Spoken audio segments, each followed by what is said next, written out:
सारी जिंदगी इंसान बस एक ही दौड़ में लगा रहता है। बैंक बैलेंस बढ़ाना है, प्रॉपर्टी बनानी है ताकि बच्चे सेटल हो जाएं। कमाल है ना, हम उस दौलत के लिए मेहनत करते हैं जो हमारे मरने के बाद हमारे ही बच्चों के दरमियान झगड़े और फसाद की वजह बन जाती है। लोग कहते हैं इतना नाम कमाओ कि मरने के बाद दुनिया याद रखे।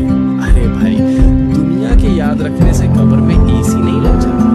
दुनिया 2 दिन रोएगी, तीसरे दिन बिरयानी खाएगी और भूल जाएगी। असली इन्वेस्टमेंट वो नहीं जो बैंक में पड़ा है, बल्कि वो है जो आपके जाने के बाद भी आपके खाते में करेंसी यानी नेकियां भेजता है। अब जरा हकीकत सुनिए और गौर फरमाइए। इस्लाम में इसे कहते हैं सदकाए जारिया, यानी वो नेकी जिसका सवाब इंसान के इंतकाल के बाद भी रुकता नहीं बल्कि कयामत तक जारी रहता है।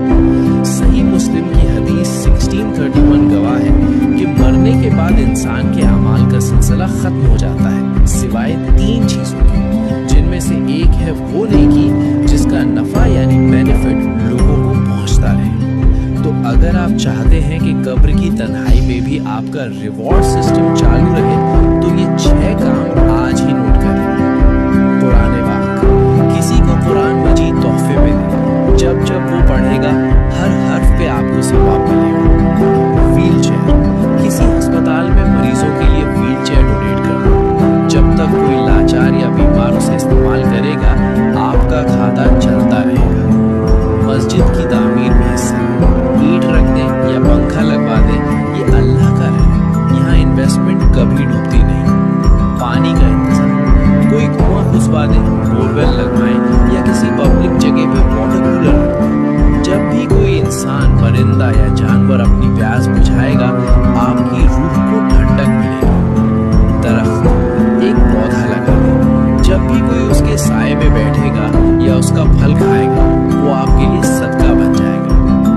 और छठा रास्ता, जो इन सब में सबसे आसान है, वो है इल्म फैलाना। जैसे कि अभी आप ये पैगाम सुन रहे हैं। याद रखिए, कब्र का अंधेरा बहुत खौफनाक है। वहाँ कोई दोस्त, कोई रिश्तेदार, कोई बैंक बैलेंस काम नहीं आएगा। वहाँ सिर्फ यही छोटी छोटी नेकियां चिराग बनकर जलेंगी। मौत का कोई कैलेंडर नहीं होता, बुलावा कभी भी आ सकता है, इसलिए इंतजार मत कीजिए। ये छठा काम अभी करें। इस पैगाम को अपने मुस्लिम भाई बहनों तक पहुंचाएं। अगर आपकी वजह से किसी एक ने भी इनमें से कोई एक नेकी कर ली, तो सोचिए आपकी आखिरत का कितना बड़ा सामान तैयार हो जाएगा। आज आपने अपनी आखिरत के लिए क्या भेजा।